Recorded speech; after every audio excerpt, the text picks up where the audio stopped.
दोस्तों, धीरे धीरे रात होने लगी थी और मैं अपने गैरेज का शटर बंद करने ही वाला था कि तभी सामने से एक युवती मेरी ओर आती हुई दिखाई दी।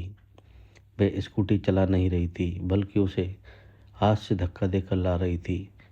उसके कदमों में थकान थी, चेहरे पर साफ चिंता दिखाई दे रही थी और आंखों में हल्का सा डर भी था, जैसे वह काफ़ी देर से मदद की तलाश में भटक रही हो। मैं वहीं रुक गया और वह सीधे मेरी गैरेज के सामने आकर ठहर गई।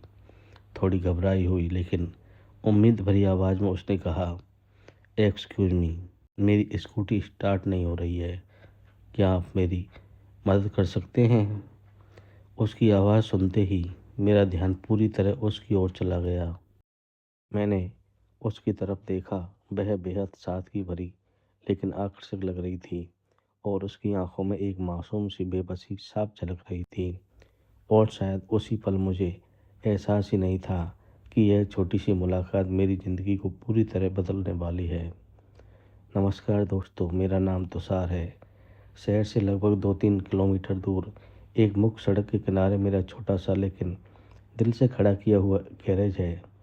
दीवारों पर टंगे हुए पुराने टायर, बाहर लगा एक साधारण सा board, Tushar two wheeler servicing, और इन सब के पीछे छुपा है मेरी कई सालों की मेहनत, पसीना और जिद का सफ़र। मेरी पारिवारिक स्थिति बहुत ही ख़राब थी। बचपन में ही मैंने अपने माता पिता को खो दिया था, इसलिए ज़िंदगी की हर लड़ाई मुझे अकेले ही लड़नी पड़ी। लेकिन हार मानना कभी मेरे स्वभाव में नहीं था, इसलिए दूसरों के गैरेज में काम करते करते मैंने टू व्हीलर रिपेयरिंग सीखी, लोगों की डांट और अपमान सहते हुए अनुभव लिया और धीरे धीरे अपना खुद का गैरेज खड़ा किया। सुबह जल्दी गैरेज खोलने से लेकर रात देर तक मैं काम में डूबा रहता था। इंजन खोलना, पार्ट साफ करना, खराब गाड़ियों को फिर से चालू करना, इन सब कामों में दिन कब निकल जाता था पता ही नहीं चलता। और इस भाग-दौड़ भरी ज़िंदगी में अकेलेपन की आदत भी धीरे-धीरे लग गई थी। लेकिन उसी एक शाम ने मेरी ज़िंदगी को एक अलग मोड़ दे दिया था। उस दिन शाम के करीब 7:30 बजे थे। सूरज डूब चुका था, आसमान में हल्की शाम की लालिमा फैली हुई थी और सड़क पर भीड़ धीरे धीरे कम हो रही थी। ठंडी हवा का झोंका शरीर को छू रहा था और पूरे दिन के काम के कारण मैं बहुत ही थक चुका था। हाथ ग्रीस से भरे हुए थे, शरीर में ताकत नहीं बची थी। बस घर जाकर आराम करने की इच्छा थी। मैं गैरेज का शटर बंद करने ही जा रहा था कि तभी सामने से एक युवती मेरी ओर आती हुई दिखाई दी। वह स्कूटी चला नहीं रही थी, बल्कि उसे हाथ से धक्का देकर ला रही थी। उसके चलने में थकान थी, चेहरे पर साफ चिंता दिखाई दे रही थी और आंखों में हल्की सी डर की झलक भी थी, जैसे वह काफ़ी समय से मदद ढूंढ रही हो। मैं रुक गया और वह मेरे गैरेज के सामने आकर ठहर गई। थोड़ी घबराई हुई लेकिन उम्मीद भरी आवाज़ में उसने कहा, एक्सक्यूज़ मी, मेरी स्कूटी बंद हो गई है, क्या आप मेरी मदद कर सकते हैं? उसकी आवाज़ सुनकर मेरा पूरा ध्यान उसी पर गया। मैंने उसे ध्यान से देखा। वह साधारण थी लेकिन बहुत खूबसूरत लग रही थी। उसकी आंखों में एक मासूमियत थी और उसी से उसकी बेबसी साफ झलक रही थी। मैंने शांत स्वर में पूछा, क्या हुआ गाड़ी को? वह खुद को संभालते हुए बोली, गाड़ी स्टार्ट ही नहीं हो रही है। कितनी भी कोशिश कर लूँ, बीच रास्ते में बंद हो गई और अब चल ही नहीं रही। मैंने तुरंत स्कूटी को स्टैंड पर लगाया और जांच शुरू की। इंजन खोला, कुछ पार्ट्स निकाले, बारीकी से देखा। हाथ और ज़्यादा काले हो गए लेकिन ध्यान सिर्फ काम पर था। और इस दौरान वह मेरी हर हरकत को ध्यान से देखती रही। उसके चेहरे की चिंता साफ महसूस हो रही थी, जैसे यह उसके लिए सिर्फ छोटी समस्या नहीं बल्कि एक बड़ी परेशानी थी। कुछ देर बाद मैंने उसकी ओर देखकर कहा, मैडम, गाड़ी का काफ़ी समय से सर्विसिंग नहीं हुआ है। इंजन जाम जैसा लग रहा है। इसे ठीक से रिपेयर करना पड़ेगा और आज यह संभव नहीं। आपको गाड़ी यहीं छोड़नी पड़ेगी। मैं कल सुबह इसे पूरी तरह ठीक कर दूंगा। यह सुनते ही उसके चेहरे की चिंता और बढ़ गई। उसकी आंखें हल्की भर गई और धीमी आवाज़ में बोली, लेकिन सर, मुझे बहुत दूर जाना है। यहाँ से 3 किलोमीटर दूर मेरा घर है और अब रात भी हो गई है। मैं कैसे जाऊँगी? उसकी आवाज़ में जो लाचारी और डर था, उसने मेरे दिल को छू लिया। मैं कुछ पल सोच में पड़ गया और फिर मन ही मन एक फैसला लेकर कहा, अगर आपको ठीक लगे तो मैं आपको घर छोड़ देता हूँ। वह थोड़ी देर के लिए रुकी, मेरी ओर देखने लगी, जैसे मुझ पर भरोसा करना है या नहीं यह सोच रही हो, और फिर हल्के संकोच में बोली, नहीं, मतलब आपको परेशानी होगी। ने हल्की मुस्कान के साथ कहा, अरे कोई परेशानी नहीं, मैं भी अब घर ही जा रहा हूँ और मेरा घर तो आगे ही है। मेरी आवाज़ की सादगी और सच्चाई शायद उसे भरोसेमंद लगी, क्योंकि कुछ क्षण बाद उसने हल्का सा सिर हिलाकर कहा, ठीक है। मैंने उसे भरोसा दिलाया, आप चिंता मत कीजिए, कल सुबह जल्दी आइए, मैं आपकी गाड़ी को बिल्कुल ठीक कर दूंगा। फिर मैंने अपनी बाइक बाहर निकाली और उसकी स्कूटी गैरेज में ठीक से लॉक करके सुरक्षित रख दी और उसे बैठने के लिए कहा।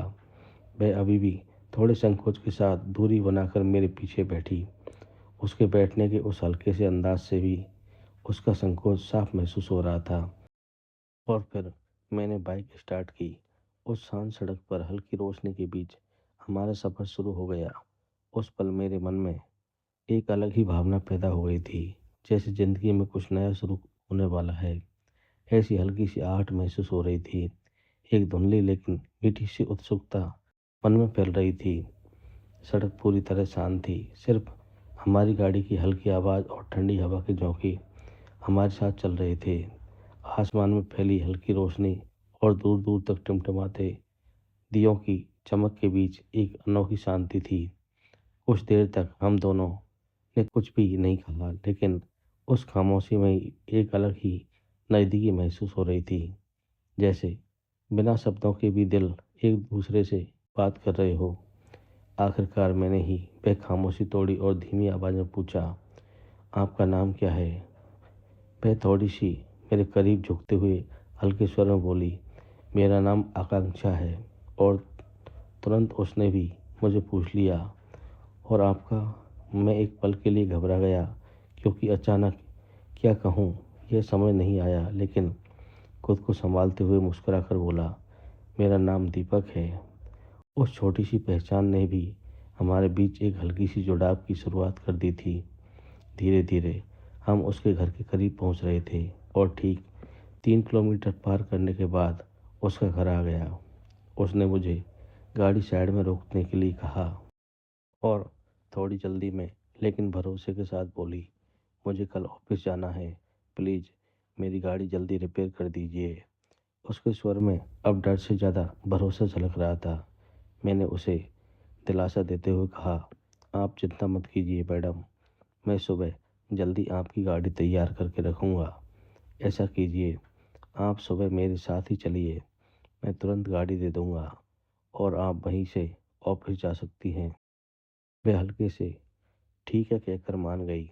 उसका घर बिल्कुल सड़क के किनारे था, 2 कमरों का एक छोटा सा घर, लेकिन उसमें एक अलग ही सुकून और सादगी की खूबसूरती थी, जैसे वह दीवारों भी उसके अकेलेपन की कहानी कह रही हो। वह हल्के से मुस्कुराकर थैंक यू बोली और थोड़े संकोच में लेकिन कृतज्ञता के साथ बोली, सच में आपने बहुत मदद की है। और फिर धीरे धीरे अंदर चली गई। मैं उसे तब तक देखता रहा जब तक वह दरवाजे के पीछे ओझल नहीं हो गई।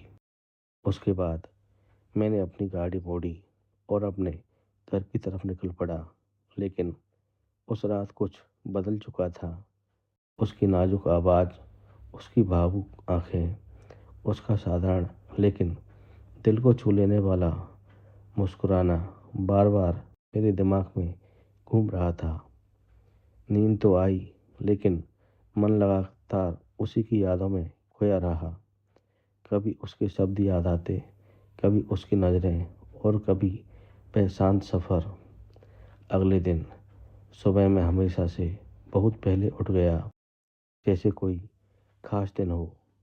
जल्दी जल्दी नहाकर तैयार हुआ, चाय नाश्ता किया और दिल में एक अलग ही धड़कन लेकर उसके घर की तरफ निकल पड़ा। सुबह की ठंडी हवा मन को सुकून दे रही थी। रास्ता शांत था और दिल में एक उत्सुकता थी, उसे फिर से देखने और उससे दोबारा बात करने की। थोड़ी ही देर में मैं उसके घर पहुंच गया और हल्का सा हॉर्न बजाया। कुछ ही क्षणों में दरवाजे के कोने से आकांक्षा बाहर आई। आज वह कल से ज़्यादा खूबसूरत लग रही थी। सुबह की हल्की धूप में उसके खुले बाल हवा में लहरा रहे थे। चेहरे पर मासूम चमक थी और आंखों में एक गहरी शांति जो दिल को छू जाती थी। उसके हाथ से इशारा किया, 2 मिनट रुकिए। फिर अंदर जाकर एक छोटी सी पर्स लेकर वापस आई और धीरे धीरे मेरी तरफ बढ़ने लगी। मैं उसे बस देखता ही रह गया, जैसे उस पल में समय थम गया हो और बाकी सब कुछ मायने ही न रखता हो। वह पास आकर हल्के से मुस्कुराई और गुड मॉर्निंग कहा और मैं थोड़ा झिझकते हुए लेकिन दिल से गुड मॉर्निंग बोल पाया। फिर मैंने गाड़ी स्टार्ट की। वह मेरे पीछे बैठ गई और हम दोनों गैरेज की ओर निकल पड़े। रास्ता शांत था, लेकिन हमारे दिलों में एक हल्की सी खिंचाव महसूस हो रही थी, जैसे बिना कुछ कहे ही बहुत कुछ कहा जा रहा हो। एक रिश्ता धीरे धीरे बन रहा था। गैरेज पहुंचने के बाद मैंने उसे बैठने के लिए कुर्सी दी। वह चुपचाप बैठ गई और मैं उसकी स्कूटी ठीक करने में लग गया। इंजन पूरा खोल दिया, हर पार्ट को साफ किया, ध्यान से जांच की, जैसे मैं सिर्फ गाड़ी नहीं बल्कि उसकी चिंता भी दूर करने की कोशिश कर रहा हूँ। इस दौरान हम दोनों का कभी कभी एक दूसरे की तरफ देखना चलता रहा। मैं काम करते करते अनजाने में उसकी तरफ देख लेता और वह भी कभी मेरी तरफ देखती और तुरंत नज़रें झुका लेती। उसके चेहरे की खूबसूरती जितनी आकर्षक थी, उतना ही उसकी आंखों में एक गहरा दर्द भी छुपा हुआ था, जो मुझे बार बार महसूस हो रहा था। काम करते हुए मैंने सहज ही पूछ लिया, आपके घर में और कौन कौन है और आप कहाँ काम करती हैं? यह सुनकर वह थोड़ी शांत हो गई, जैसे कुछ पुरानी यादें जाग उठी हो, और फिर धीरे धीरे बताने लगी, मैं घर में अकेली ही रहती हूँ। 1 साल पहले ही मेरे पति का निधन हो गया। हमारा जीवन बहुत खुशहाल था, लेकिन वह खुशी ज़्यादा समय तक नहीं टिक पाई। पति के जाने के बाद मैं बिल्कुल अकेली हो गई, लेकिन मैं ग्रेजुएट हूँ, इसलिए मैंने तालुका में नौकरी ढूंढी और मुझे एक अच्छी जॉब मिल गई। 6 महीने पहले ही यह स्कूटी ली, क्योंकि यहाँ से ऑफिस जाने के लिए कोई सही साधन नहीं मिलता और काम की व्यस्तता में गाड़ी की सर्विसिंग कराने का समय ही नहीं मिला।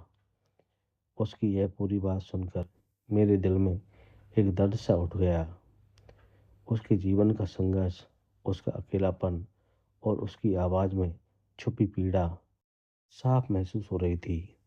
मैं कुछ पल चुप रहा, लेकिन अंदर ही अंदर उसके लिए एक अलग ही अपनापन महसूस होने लगा था, जैसे उसका दुख मुझे समझ में आ रहा हो और अनजाने में उसके जीवन में कुछ अच्छा हो जाए, ऐसी इच्छा मन में पैदा हो रही थी। कुछ ही देर में उसकी स्कूटी पूरी तरह ठीक हो गई। मैंने चाबी लगाकर गाड़ी स्टार्ट की।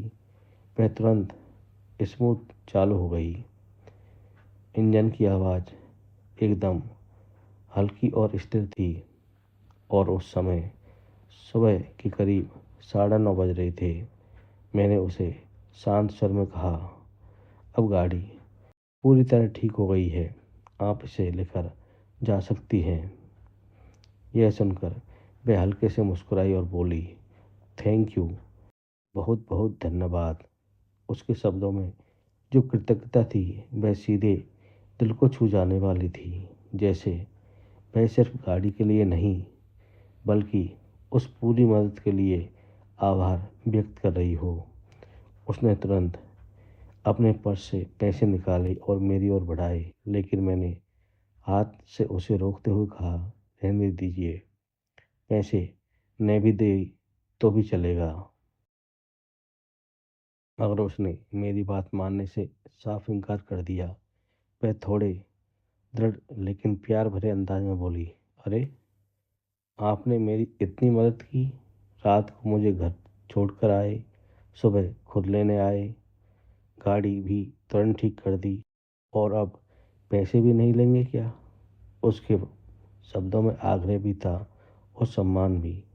मैंने हल्की सी मुस्कान के साथ कहा, आपकी तरह मैं भी एक साधारण इंसान हूँ, मेरा भी कोई नहीं है, इसे एक मदद समझ लीजिए। लेकिन वह फिर भी नहीं मानी। उसने धीरे से मेरा हाथ अपने हाथ में लिया और उसके उस कोमल और गर्म स्पर्श से मेरा दिल एक पल के लिए थम सा गया, जैसे कुछ क्षणों के लिए रुक गया हो। और उसने मेरे हाथ पर पैसे रख दिए, फिर मेरी तरफ एक नज़र डालकर मीठी सी मुस्कान दी और धीरे धीरे स्कूटी स्टार्ट करके चली गई। मैं वहीं खड़ा उसे जाता हुआ देखता रहा। उसकी स्कूटी धीरे धीरे दूर होती गई, उसके पीछे उड़ते हुए बाल, उसका हल्का सा अंदाज और उस पल की खूबसूरती मेरी आंखों में बसती चली गई और अब वह मेरी नज़रों से ओझल हो गई। मुझे पता ही नहीं चला। उस दिन के बाद उसकी याद मेरे मन में लगातार बनी रही। हम रोज़ नहीं मिलते थे, लेकिन फिर भी ऐसा लगता था जैसे हमारे बीच कोई रिश्ता बनता जा रहा है, जैसे वह मेरी ज़िंदगी का हिस्सा बनने लगी हो। उसका वह मासूम और खूबसूरत चेहरा बार बार मेरी आंखों के सामने आता रहता था। मैं रोज़ गैरेज में काम करते हुए अनजाने में सड़क की तरफ देखता रहता, इस उम्मीद में कि शायद वह फिर से दिखाई दे जाए, लेकिन वह नज़र नहीं आती थी। उसका आने जाने का समय भी मुझे मालूम नहीं था और हर दिन थोड़ा अधूरा सा लगता था। जैसे ही कुछ दिन गुजर गए और एक दिन मुझे गैरेज के लिए कुछ सामान लेना था, इसलिए मैं शहर गया। सामान खरीद कर जैसे ही दुकान से बाहर निकला, अचानक मेरे कानों में एक जानी पहचानी आवाज़ पड़ी, तुषार। मैं एकदम से रुक गया। दिल की धड़कनें तेज हो गई और सामने देखा तो आकांक्षा मेरे सामने खड़ी थी। उसके हाथ में एक छोटा सा पर्स था और चेहरे पर बड़ी जाना पहचाना, दिल को मोह लेने वाला प्यारा सा मुस्कान था। वह बोली, अरे आप यहाँ? मैंने भी मुस्कुराते हुए कहा, हाँ, गैरेज के लिए कुछ सामान लेने आया था। और आप? उसने सामने की बिल्डिंग की ओर इशारा करते हुए कहा, यह सामने जो ऑफिस है ना, मैं वही काम करती हूँ। हम दोनों एक दूसरे को देखकर हल्के से मुस्कुरा दिए। उस पल की मुलाकात भी कुछ खास लग रही थी, जैसे किस्मत ने हमें फिर से मिलाया हो। फिर मैंने थोड़ा हिम्मत करके, चलो एक कॉफ़ी हो जाए। वह थोड़ी सी शर्माते हुए नजरें झुकाकर बोली, देर हो जाएगी। मैंने मुस्कुरा कर कहा, ज़्यादा समय नहीं लगेगा, बस 5 मिनट। और आखिरकार वह मान गई। हम दोनों एक कॉफ़ी शॉप में चले गए। अंदर का माहौल बहुत ही सुकून भरा था। हल्की सी मधुर संगीत की धुन, ठंडी हवा, हल्की रोशनी और एक शांत कोने में हमने अपनी जगह चुनी। कुछ ही देर में वेटर 2 कोल्ड कॉफ़ी लाकर हमारे सामने रख दी। शुरुआत में हम दोनों थोड़े झिझके हुए थे, एक दूसरे को चुपके से देख रहे थे, लेकिन धीरे धीरे माहौल खुलने लगा और हमारी बातें शुरू हो गई। कॉफ़ी का हर घूंट लेते लेते हम एक दूसरे को समझने लगे। मैं धीरे से पूछने लगी, आपके घर में कौन कौन है और आप यह काम कब से कर रहे हैं? मैंने शांत और यादों से भरे स्वर में उसे अपनी कहानी सुनानी शुरू की।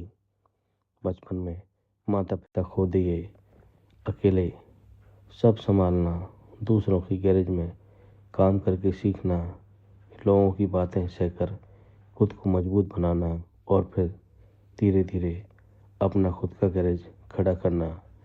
वह सब कुछ बड़े ध्यान से सुन रही थी। उसकी आंखों में मेरे लिए एक अलग ही सम्मान और अपनापन दिखाई दे रहा था।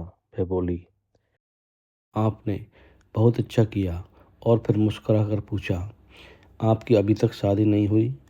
मैंने भी मुस्कुराते हुए कहा, नहीं, लड़की देखने का सिलसिला चल रहा है, लेकिन इस गैरेज के काम की वजह से लड़कियां मिलना थोड़ा मुश्किल हो जाता है। वह हल्के से हंस पड़ी और बोली, क्यों नहीं मिलेगी? मुझे लगता है आपको एक अच्छी लड़की ज़रूर मिलेगी, क्योंकि आपका स्वभाव बहुत अच्छा है।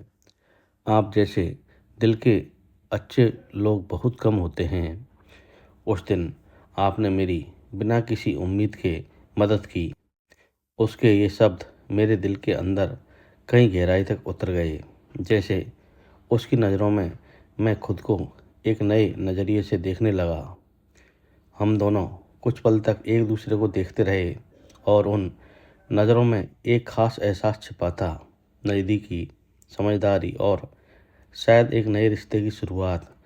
मैंने थोड़ी हिम्मत करके कहा, आप भी बहुत खूबसूरत हैं, फिर आप दूसरी शादी क्यों नहीं करती? यह सुनकर वह एकदम शांत हो गई। उसके चेहरे पर एक हल्की सी उदासी छा गई और धीमी आवाज़ में बोली, अब मुझे शादी करने का मन नहीं करता। मेरी ज़िंदगी में बहुत बड़ा दुख है और मुझे नहीं पता कि कोई मुझे सच में समझ पाएगा या नहीं। उसके शब्दों में छिपी पीड़ा मेरे दिल को छू गई। मैंने उसे धीरे से समझाते हुए कहा, आपका स्वभाव बहुत अच्छा है। आपको ज़रूर कोई ऐसा साथी मिलेगा जो आपको समझेगा। यह सुनकर वह हल्के से मुस्कुरा दी, लेकिन उस मुस्कान में भी दर्द साफ झलक रहा था। जैसे वह अभी भी अपने अतीत से पूरी तरह बाहर नहीं निकल पाई थी। फिर उसने घड़ी की तरफ देखा और बोली, अब हमें चलना चाहिए, बहुत देर हो गई है। और हम दोनों वहाँ से उठ गए। लेकिन उस छोटी सी कॉफ़ी वाली मुलाकात में हमारे बीच गहरा बदलाव आ चुका था। जैसे दो अकेली जिंदगियाँ धीरे धीरे एक दूसरे की ओर बढ़ने लगी हो। मैं और वह दोनों कॉफ़ी शॉप से बाहर निकले। बाहर आते ही वह थोड़ी सी रुकी, मेरी तरफ हल्की मुस्कान के साथ देखती हुए बोली, क्या मुझे आपका नंबर मिल सकता है? उसके इस साधारण से सवाल में भी एक अलग ही अपनापन महसूस हो रहा था। जैसे वह सिर्फ नंबर नहीं बल्कि एक रिश्ता मांग रही हो। मैंने तुरंत अपना मोबाइल नंबर उसे दे दिया। उसने बड़े ध्यान से उसे सेव किया।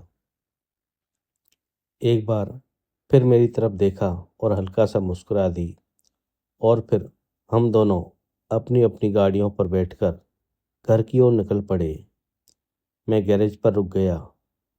वह मुझे हल्का सा बाय कहकर चली गई, लेकिन उसके उस छोटे से शब्द में भी कुछ खास था, जो लंबे समय तक मेरे दिल में गूंजता रहा। रात को मैं काम खत्म करके घर आया। हमेशा की तरह साधारण खाना बनाया, शांति से खाना खाया और सोने की तैयारी कर रहा था। तभी यूं ही मोबाइल उठाया तो एक मैसेज दिखा, हाय, मैं आकांक्षा। उस मैसेज को देखते ही मेरे चेहरे पर अपने आप मुस्कान आ गई। मैंने तुरंत जवाब दिया, हाय। और फिर हमारी चैटिंग शुरू हो गई। उसने पूछा, खाना हो गया क्या? मैंने लिखा, हाँ, अभी अभी। आपका हो गया क्या? उधर से भी हाँ का छोटा सा जवाब आया। लेकिन उन छोटे छोटे मैसेजों में भी एक अलग ही गर्माहट थी, एक अपनापन था जो मुझे अंदर तक सुकून दे रहा था। हम काफ़ी देर तक बातें करते रहे, कभी सामान्य बातें, कभी थोड़ी निजी यादें, कभी उसके ऑफिस की बातें, तो कभी मेरे गैरेज की। और देखते ही देखते रात के 10 बज गए। आखिर में उसने गुड नाइट लिखा और मैंने भी गुड नाइट कहकर मोबाइल रख दिया। लेकिन उस रात मेरा मन बहुत खुश था क्योंकि इतने दिनों के अकेलेपन के बाद कोई मेरी ज़िंदगी में आया था जिसकी वजह से मैं फिर से मुस्कुराने लगा था, फिर से किसी का इंतज़ार करने लगा था।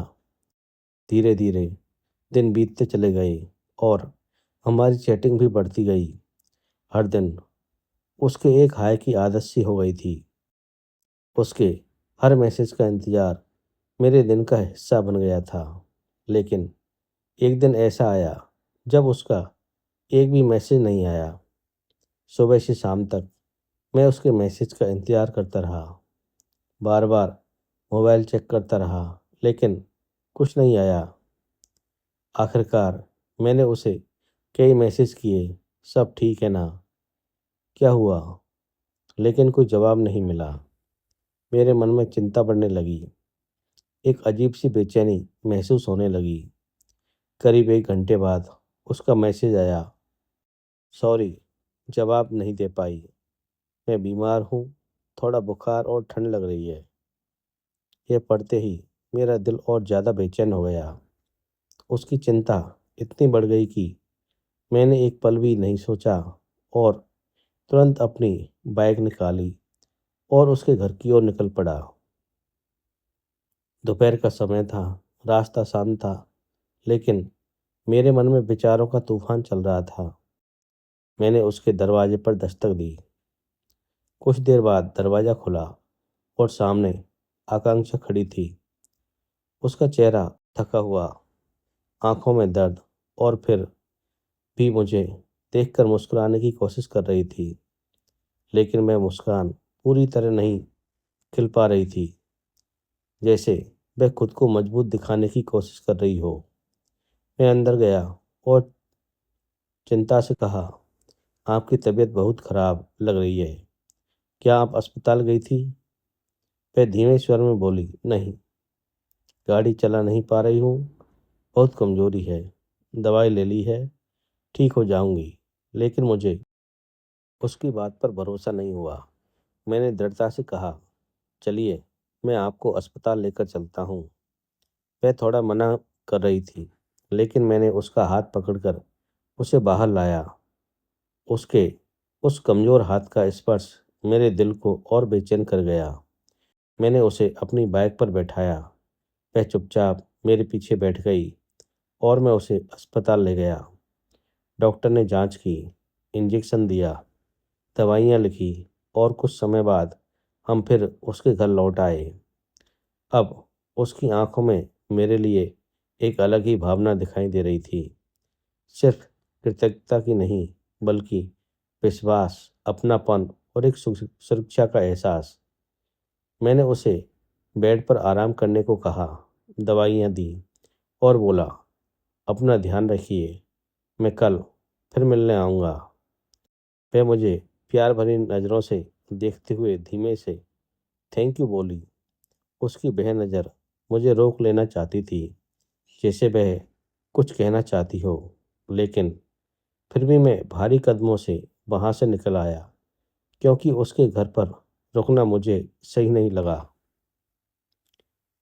घर आकर थोड़ा आराम ही कर रहा था कि उसका मैसेज आया, थैंक यू, मैं आपकी बहुत आभारी हूँ। मैंने तुरंत जवाब दिया, आभार मत मानिए, मैंने सिर्फ इंसानियत के नाते मदद की है। लेकिन दिल के अंदर उसके लिए एक अलग ही लगाव पैदा हो रहा था। अगले दिन मैं फिर उसके घर गया और वह पहले से कुछ बेहतर लग रही थी। उसके चेहरे पर फिर से हल्की मुस्कान लौट आई थी और उसे देखकर मेरा मन भी हल्का हो गया। इसी तरह दिन बीतते गए और हमारा रिश्ता अनजाने में और गहरा होता गया। अब हम सिर्फ जान पहचान तक सीमित नहीं रहे थे, बल्कि एक दूसरे की ज़िंदगी का हिस्सा बनते जा रहे थे।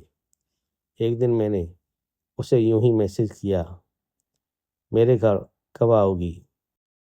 उसने तुरंत जवाब दिया, आप बताइए, जब कहेंगे तब आ जाऊंगी। मैंने मजाक में कहा, अभी आ जाओगी क्या? उस समय शाम के करीब 6:30 बजे थे। मुझे लगा वह बस हंस देगी, लेकिन उसने इसे सच में ले लिया। करीब 15 मिनट बाद मेरे दरवाजे की घंटी बजी। मैंने दरवाज़ा खोला और सामने आकांक्षा खड़ी थी। एक पल के लिए मुझे अपनी आंखों पर विश्वास नहीं हुआ, जैसे सपना देख रहा हूँ। वह मुझे देखकर मुस्कुरा रही थी।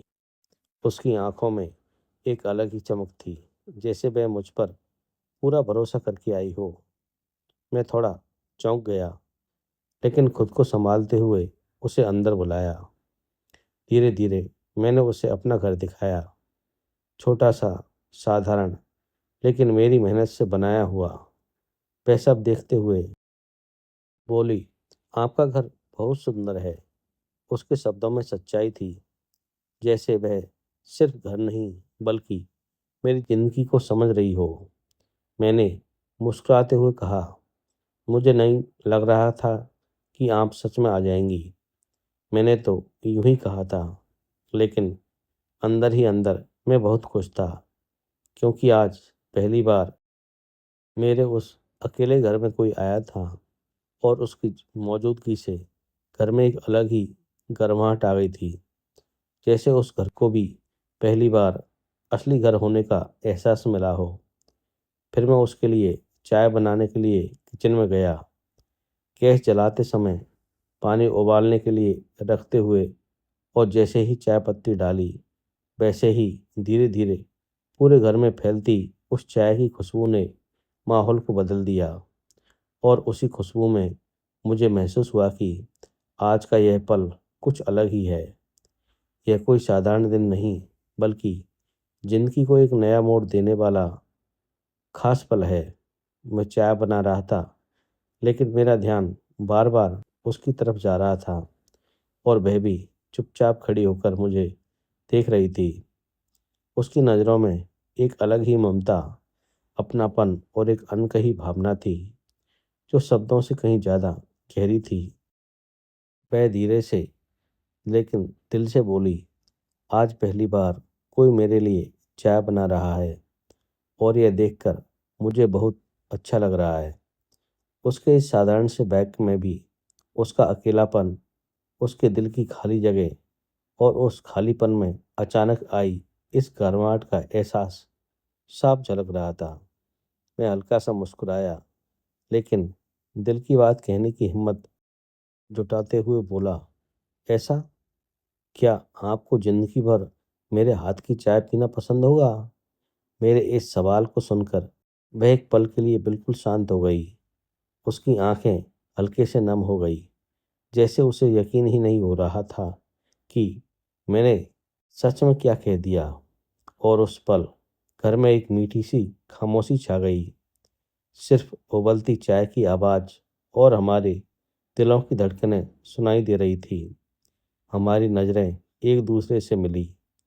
उन नज़रों में कई भावनाएं एक साथ थी, हैरानी, खुशी, संकोच और एक नई उम्मीद। वह धीरे से बोली, क्या कहा आपने? मैं थोड़ा संभलते हुए, लेकिन अभी भी हल्की घबराहट के साथ बोला, कुछ नहीं। लेकिन मेरे दिल में चल रहा तूफान थम नहीं रहा था। मुझे लग रहा था कि अगर आज नहीं कहा तो शायद कभी कह नहीं पाऊंगा। आखिरकार मैंने हिम्मत जुटाई और उसके सामने खड़ा हो गया।